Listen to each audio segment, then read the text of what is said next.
का कहत अरे जा जा तो जाओ लेकिन मन मन काहे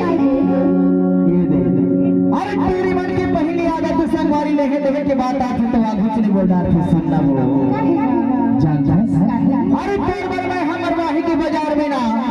हरियाणी वाणी की साया साड़ी नौ लखिया हर पर ले हाँ अब ये बता बोला तो है बदला में का देवे नोनी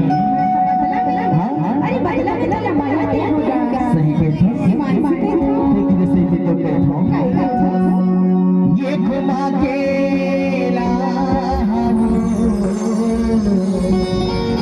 ये मरवाही के बाजार में खोला ये घुमा के ला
के बाजार